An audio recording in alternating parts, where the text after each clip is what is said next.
The mine on Kuros 9 was a place without mercy. Deep underground, where no sunlight ever reached, the air was thick with dust and pain. Heavy machines roared day and night, shaking the stone walls like angry beasts. Sparks flew. Metal screamed. The ground itself seemed tired of being torn apart. In that darkness worked a young, alien girl. Her name was Tira.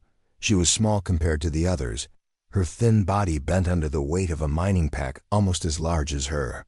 Her skin, once a soft blue color, was now dull and marked with scars. Some scars were old and faded. Others were fresh, red, and burning. A long crack ran along one of her horns, never healed properly. It hurt when the air was cold, but pain had become a normal part of her life. Tira was not always a slave. Long ago, before the mine, she had lived under open skies. She remembered light. She remembered water that tasted clean. She remembered a gentle voice calling her name. That voice belonged to her mother, though Tira could no longer remember her face clearly. The memory felt like a dream she once had, slowly fading every day. Now she was called Unit 317. The overseers did not care about her name. They did not care that she was still young.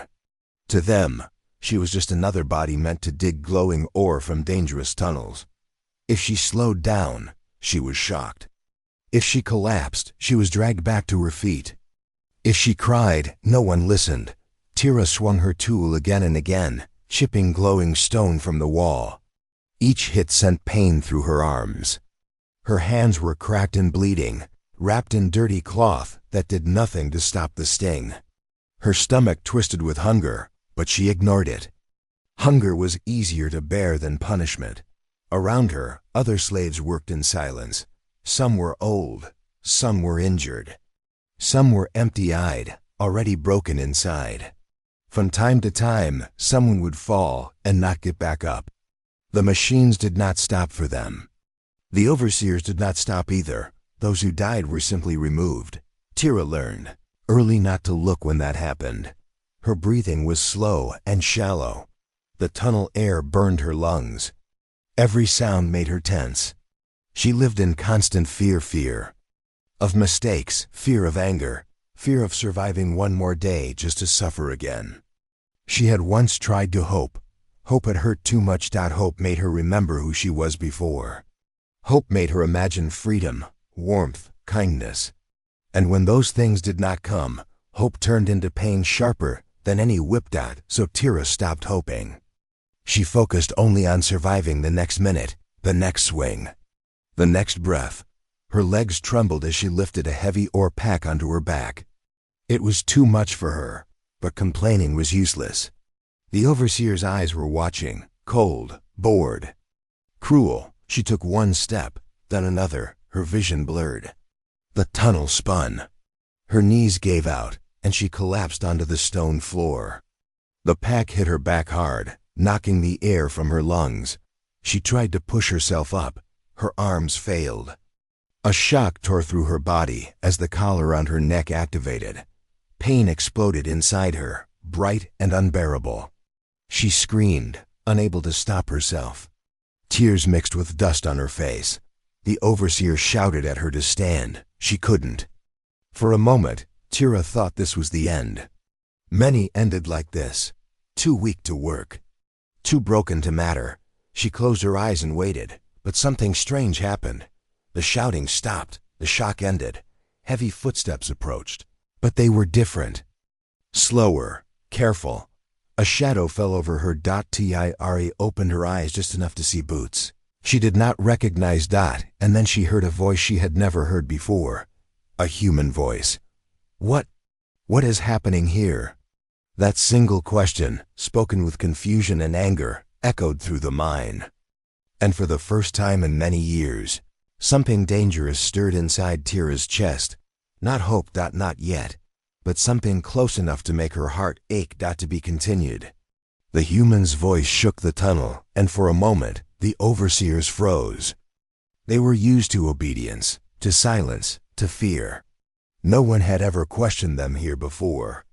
The slaves kept working, heads down, pretending not to hear, pretending to be invisible. But Tira could not look away.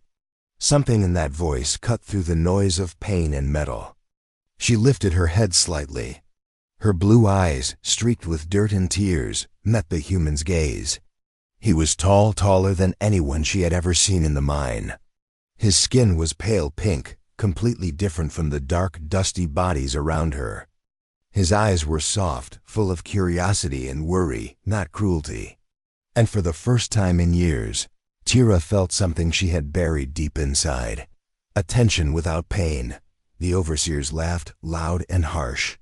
"Unit 317 is replaceable," one said, waving a whip. "She is nothing but a worker. You cannot buy life, human." Not here. The human did not flinch. Instead, he knelt beside Tira, ignoring the overseer's glare and the sharp edges of the mine walls. "She's hurt," he said simply. "Let her be." Tira's heart thumped wildly. No one had ever spoken for her before. Not her parents. Not her friends. She had lost so many, and certainly not any human or alien or creature in this cruel mine. Words of kindness were dangerous here. They were forbidden. But this human did not yell, did not hit, did not threaten. He just cared. The air smelled of burning metal and dust, but when he handed her a small container of water, it seemed sweet. She stared at it, trembling, unsure if she was allowed to take it. Her stomach ached, and every muscle in her body warned her not to trust, not to hope. But her hands shook anyway, reaching for it. "It's okay," the human said softly. "You don't need to be afraid of me." The first sip of water felt like liquid life. Cold and clean, flowing down her throat, washing away years of dust, hunger, and pain. Tira closed her eyes, savoring the taste for a moment too long, afraid someone would see her weakness. "You're free to drink," the human continued, his voice steady. "No one should hurt you anymore." The word free floated in the air like a song she almost remembered. She had heard it once, long ago, when she was very small. It had been a word spoken by her mother in the warmth of sunlight. Could it be real? She did not dare think so. Hope had always betrayed her. The overseer shouted, growing angrier. "Back to work now." The human stood, placing himself between Tira and the overseers. "No, she is not yours. Not anymore." The chain around Tira's neck vibrated with a warning, sparks shooting out. She flinched and fell to her knees. Pain exploded again. She gasped, unable to scream, tears running freely. The human knelt beside her again, placing a steady hand on her shoulder. "I'm not leaving. I won't let them hurt you." Tira's world wavered. Years of punishment had taught her one thing. Nothing lasts, and nothing is safe. But the human's presence was like a shield. His eyes never left hers. No anger, no judgment, only concern. Only care. For the first time, Tira allowed herself to imagine something almost impossible. A life without constant pain. A life without chains. A life where someone would fight for her just because it was right, not because they had to. The overseers hesitated. They had never seen a human act this way. Humans were unpredictable, often dangerous. But this human did not attack. He did not threaten for profit. He stood there, calm and firm, protecting a girl who had nothing. Tira's legs were weak, but she stood, leaning on him. She did not understand why or how, but her heart ached in a strange, unfamiliar way. She felt a spark, a flicker of hope, tiny but burning bright. "You're safe now," the human whispered, almost to himself. Tira did not know if it was true. She had never believed it could be. But she wanted to believe it. And in that moment, in the shadows of the mine, beneath the roar of machines and the cruelty of overseers, Tira felt the first real possibility of freedom enter her life. For the first time, she dared to imagine that someone, just one human, might change everything. To be continued. The mine was alive with tension. Sparks flew from machines, but the real fire was in the eyes of the overseers. They were furious. No human had ever dared interfere with their control before, and now one stood in their tunnels, kneeling beside a slave and ignoring every warning. The human's name was Evan Cole, and he did not flinch. He spoke with a calm authority that made even the cruelest overseers hesitate. "This mine breaks the law," he said. "You are enslaving beings who have rights. I will not allow it." The overseers laughed, a hollow, harsh sound. "Rights? Do you think your human laws matter here? We answer to no one. Unit 317 is mine until the contract ends." Tira sank to the ground, trembling. She had survived cruelty for so long, but something about Evan made her chest tighten with a new feeling. Was it hope or fear? Perhaps both. Evan looked down at her, voice softer now. "Can you walk?" Tira tried to stand. Her legs wobbled, her muscles screamed in pain. The years in the mines had made her bones feel brittle. But she nodded. Evan extended his hand. She hesitated. No one had ever offered her help before. Hands had struck her. Chains had pulled her. Fear had taught her that help was dangerous. Yet, she took his hand. The overseers shouted and raised weapons. They could not allow this. The shock collars activated, and Tira felt another wave of pain tear through her. She collapsed to the stone floor, screaming, tears mixing with dust and blood. Evan knelt beside her, holding her steady.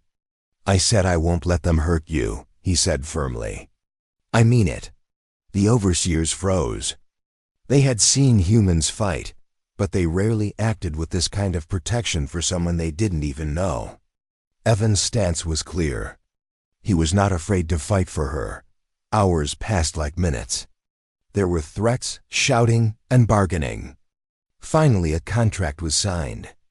Evan had purchased her freedom. Tira did not understand fully what this meant.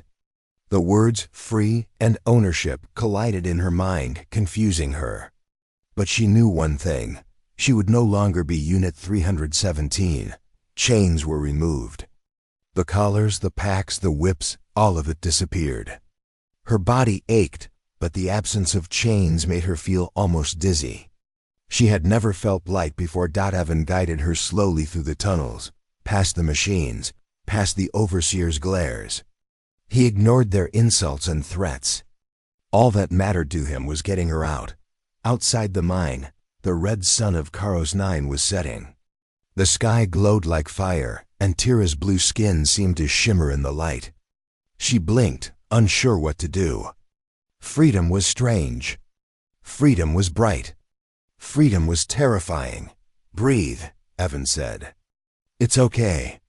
You're safe now." She tried. The air felt different. It was heavy, yet clean. For the first time in years, she could take a deep breath without flinching from pain or fear. Tira looked up at Evan, tears rolling down her cheeks. Why are you helping me?" she asked. Her voice was barely a whisper. She had not spoken kindly to anyone in years. Evan smiled, a soft human smile. "Because no one deserves to live like that," he said simply. "Because it's the right thing to do." The words felt like sunlight on her scars. She did not know if she believed them yet. She had learned too early that words could lie. But somehow they felt true coming from him. That night, she slept without fear. She did not dream of the tunnels or the machines. She only felt warmth. A strange, unfamiliar safety wrapped around her. For Tira, it was a beginning. Not a solution. Not a happy ending. But a first step. And for the first time in her life, she realized something powerful. Her fate was no longer in the hands of the cruel or the powerful. She could choose. To be continued. The ship hummed quietly as it left the red deserts of Karos 9 behind. Tira sat curled in a corner, her arms wrapped around her knees. Her body still shook from the pain of the collars, the beatings, and the years spent in darkness. She expected the next moment to bring another punishment. But the room remained still, warm, and quiet, Evan watched her from across the small cabin. He did not rush her. He did not speak unless necessary. In his calm presence, Tira felt a strange mix of fear and curiosity. She had never known patience. She had never known kindness that lasted more than a few minutes. This was new, terrifying, but she could not look away. After a long silence, Evan brought her a plate of food. Real food, warm and fragrant. The smell made Tira's stomach twist in disbelief. She had eaten gray paste for years, tasteless and thin, never enough to fill her hunger. Now steaming vegetables and soft bread sat before her, and she could not move. "Eat," Evan said gently. "Take your time. You're safe." Tira stared at the food, then at him. Trust was a word she had forgotten. She had learned long ago that accepting help only led to disappointment. Yet something in Evan's soft eyes made her hands shake as she reached for a piece of bread. She bit into it, tasting warmth, salt, and life. She closed her eyes, savoring the sensation that had been missing for so long. Days passed slowly. Tira learned the rhythm of the ship. She learned that she could walk without fear of being struck. She learned that the small gestures, Evan bringing her water, adjusting her blanket, speaking softly when she awoke screaming, meant something. They meant she was not alone, but her mind remained haunted. Every corner, every shadow reminded her of the mine. Even the gentle hum of the ship's engine sounded like the drills underground. At night, she woke screaming. Her sheets were soaked in sweat and tears. She flinched at every sudden movement. Her body remembered the pain her mind tried to forget. Evan never judged her. He never asked why she reacted. He only sat beside her until her breathing slowed. "You're safe," he whispered over and over. Slowly, Tira began to believe it, just a little. She also learned words again. Words she had stopped saying because speaking had been punished. Words she had almost forgotten. "Thank you," she whispered one night, voice trembling. Evan smiled. "You don't need to thank me. You're alive. That's enough." The first laugh came unexpectedly. Evan had made a mistake while preparing a simple meal, spilling a bowl of soup on the floor. Tira's eyes widened, and then a small, shaky laugh escaped. She had not laughed in years. It felt dangerous. But the sound made her heart lighter than it had been in a long time. Even with safety, Tira's scars remained, both on her skin and inside her mind. Pain had left its mark, permanent and deep. She looked in a mirror one day, tracing the long lines that ran across her arms and torso. She flinched, then slowly whispered to herself, "I survived." Evan noticed, standing silently behind her. "And you will keep surviving," he said. "But you don't have to do it alone anymore." The words were heavy, carrying a truth that Tira wanted desperately to hold. She nodded, not fully understanding, but willing to try. She was learning something she had forgotten in the darkness. It was possible to breathe without fear. It was possible to eat without guilt. It was possible to live without punishment, following every heartbeat. Her mind still whispered warnings, old memories that refused to fade. But the warmth of the ship, the kindness of Evan, and the taste of freedom began to build a new rhythm inside her. A rhythm of hope, slow and fragile, but persistent. For the first time in her life, Tira realized that survival was no longer about hiding, obeying, or fearing pain. Survival could mean learning to breathe, and in that breathing, she discovered the smallest spark of something she thought she had lost forever, a future to be continued. Even though the ship had left the mine far behind, Tira could not escape the shadows of her past. Nightmares followed her into sleep, and memories of the drills, the screams, and the pain haunted her waking hours. She flinched at sudden noises and avoided small, enclosed spaces. Every step reminded her of the tunnels that had tried to swallow her whole. One evening, she overheard a transmission from the Human Coalition's COM system. Her stomach dropped as she heard names, locations, and numbers. The mine owners were still after her. They were searching for Unit 317, demanding that she be returned. Tira's hands shook as she gripped the edge of the table. Her freedom was fragile, like a candle in the wind. "I'll go back," she whispered to herself that night. "I'll let them take me. At least then Evan will be safe." Her voice broke, and she buried her face in her hands. She had thought freedom meant safety. Now it felt impossible to hold. Evan noticed immediately. He came to her side without a word, kneeling down so he was eye level with her. His gaze was steady, full of determination. "No," he said firmly. "You're not going anywhere. You don't belong to them. They don't decide your life. But they will come for you." She cried. "They'll hurt you because of me." Evan shook his head. "That's not how it works. You're not theirs anymore. I won't let them hurt you, and I won't let them hurt me while protecting you. We'll face this together." The fear in Tira's chest was still strong, but a small flame of trust sparked. She had spent years believing that nothing could stop the mine, that no one could save her. And now, here was someone standing firm, promising not only protection, but action. Evan contacted the Human Coalition immediately. He reported the mine, the overseers, and every violation he had documented. Legal ships were sent, warnings were issued, and the slavers quickly realized that they had underestimated humans, and their sense of justice. Despite the protection, Tira struggled. Every creak of the ship, every shadow in the corner, every strange sound of the engines made her heart race. She felt hunted, even when she was safe. Her mind replayed the mines in endless loops, sometimes waking her screaming, sometimes freezing her with terror. Evan stayed by her side. Every night, speaking softly, guiding her through panic attacks and sudden flinches. He did not scold, he did not push, he only reminded her of the truth.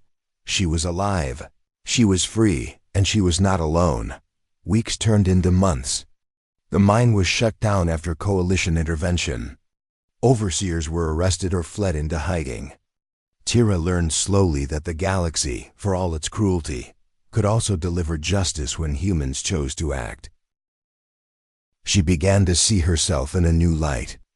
No longer Unit 317, no longer defined solely by scars and chains. She was still fragile, still healing, but she was learning that strength could grow in the quiet moments of safety. Every day she could eat, sleep, and walk without fear. She reclaimed a small piece of herself stolen by years of cruelty. One night, as she stared out of the ship's observation window, watching stars streak past, she whispered softly, "I'm alive. And I survived." Evan smiled beside her. "And you'll keep surviving. And someday, you'll help others who can't survive without someone to stand for them."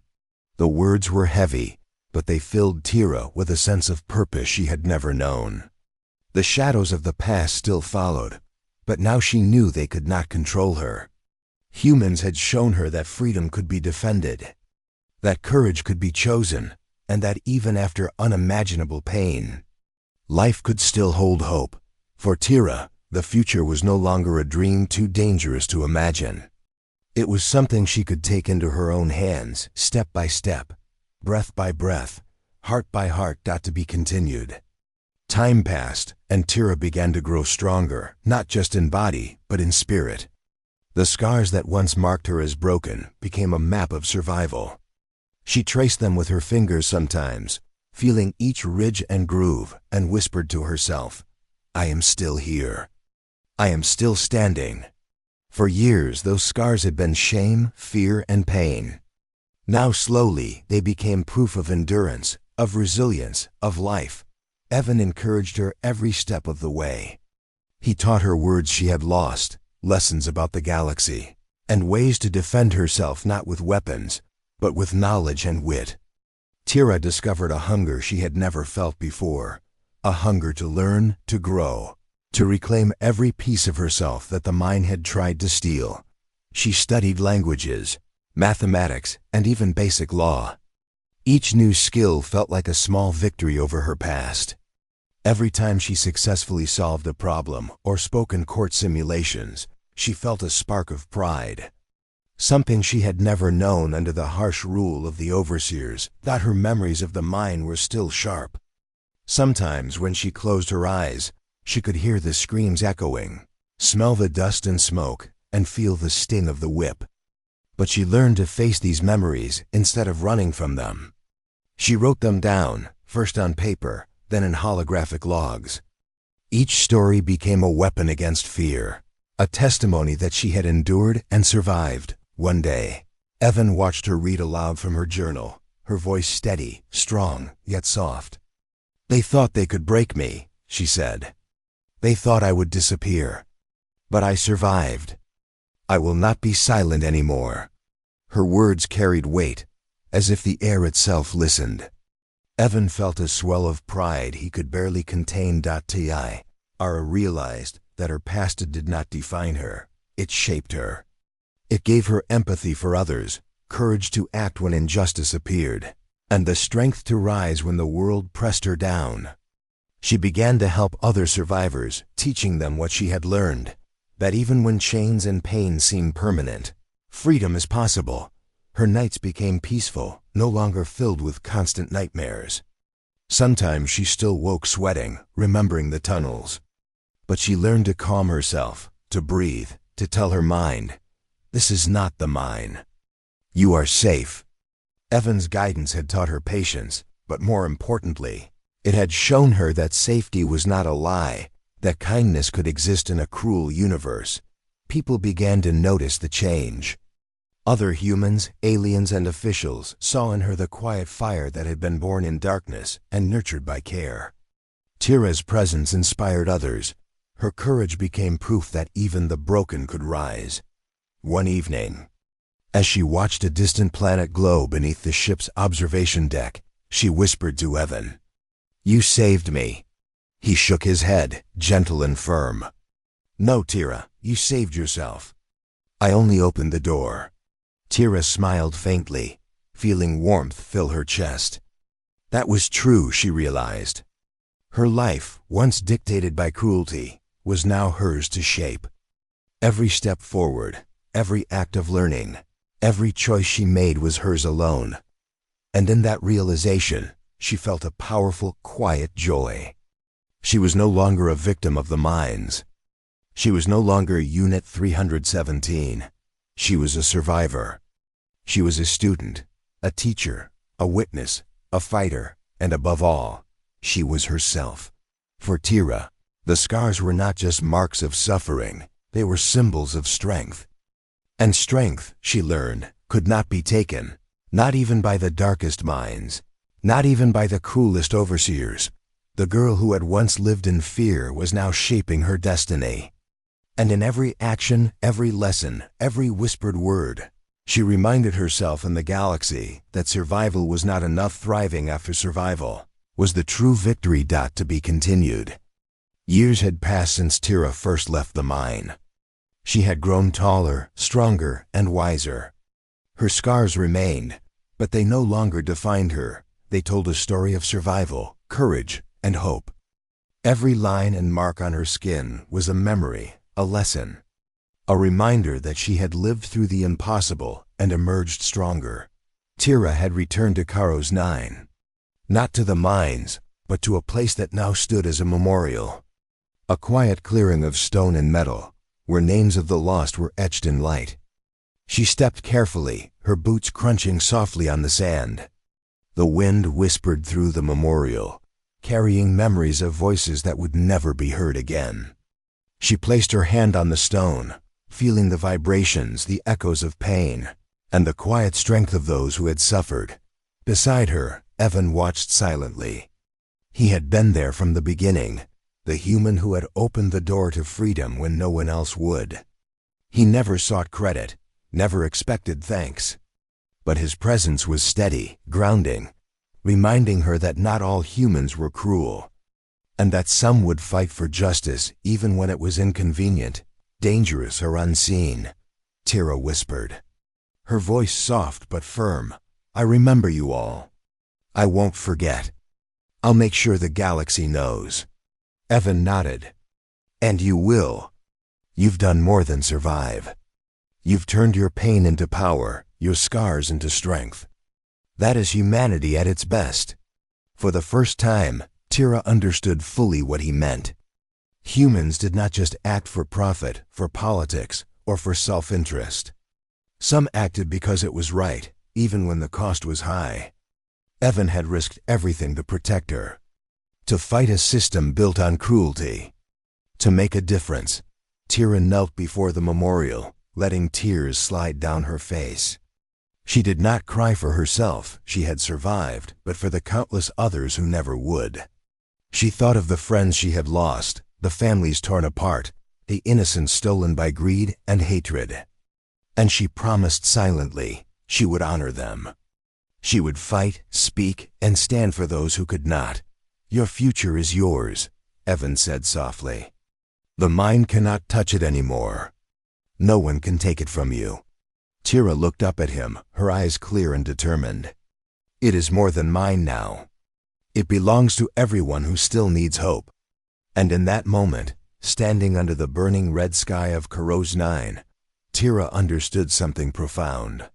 Humanity did not just change her life. It had shown her a way to live. A way to act with courage, with justice, and with compassion. She realized that freedom was not simply the absence of chains. It was the presence of choice, the power to do what is right, the ability to stand for others when the world is cruel. The galaxy was vast, full of darkness and light. And Tira chose to be part of the light. She had survived the mines, the cruelty, the despair, but now she thrived. She spoke for the voiceless, helped those still trapped, and inspired those who had lost hope.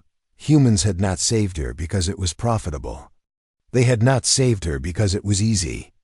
They saved her because it was right. And now, that rightness was hers to carry forward.